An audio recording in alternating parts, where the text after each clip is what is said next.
2011 മുതൽ 2021 വരെ പെരിയാർ കടുവ സങ്കേതത്തിൽ നടപ്പിലാക്കുന്ന പദ്ധതികളെക്കുറിച്ചും സംരക്ഷണ നിയന്ത്രണ പ്രവർത്തനങ്ങളെക്കുറിച്ചുമുള്ള പദ്ധതി രേഖയായ കടുവ സംരക്ഷണ പ്ലാനാണിത്.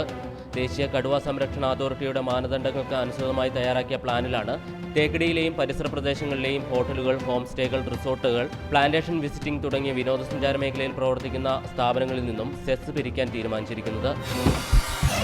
ദേശീയ കടുവ സംരക്ഷണ അതോറിറ്റിയും ഇത്തരത്തിൽ ഒരു തീരുമാനമെടുത്തിട്ടുണ്ട്.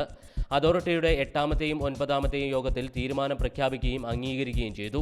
ഹോസ്പിറ്റാലിറ്റി മേഖലയിൽ പ്രവർത്തിക്കുന്ന സ്ഥാപനങ്ങളിൽ നിന്നും പ്രതിമാസം മുറിയൊന്നിന് 500 രൂപ മുതൽ 3000 രൂപ വരെ ഈടാക്കാനാണ് തീരുമാനം. ഇങ്ങനെ ലഭിക്കുന്ന പണം വനസംരക്ഷണ പ്രവർത്തനങ്ങൾക്കായി ചിലവഴിക്കും.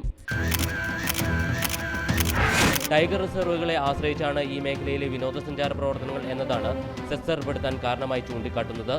തീരുമാനം എല്ലാ ടൈഗർ റിസർവുകൾക്കും ബാധകമാണ്. കൂടാതെ തേക്കടിയിൽ വിനോദസഞ്ചാര പ്രവർത്തനങ്ങൾക്ക് നിയന്ത്രണം ഏർപ്പെടുത്തുന്ന കാര്യവും പ്ലാൻ ചർച്ച ചെയ്യുന്നു. എല്ലാ വർഷവും നിശ്ചിത സമയത്തേക്ക് തേക്കടിയിലെ വിനോദസഞ്ചാര പ്രവർത്തനങ്ങൾ നിർത്തിവെക്കാനാണ് നീക്കം. സെസ് ഏർപ്പെടുത്താനുള്ള നീക്കം തേക്കടിയും പറമ്പിക്കുളവും പോലെയുള്ള ടൈഗർ റിസർവുകളിലേക്കുള്ള വിനോദസഞ്ചാരം ചിലവേറിയതാക്കും. ടൈഗർ റിസർവുകളെ ആശ്രയിച്ച് നിലനിൽക്കുന്ന ടൂറിസം മേഖലയ്ക്ക് കൂടി തിരിച്ചടിയാണ് തീരുമാനം. പെരിയാർ ടൈഗർ റിസർവിൽ നിന്നും ക്യാമറാമാൻ ജോബിൻ ജോസഫിനൊപ്പം ജെയ്നസ് രാജു, മാതൃഭൂമി ന്യൂസ്.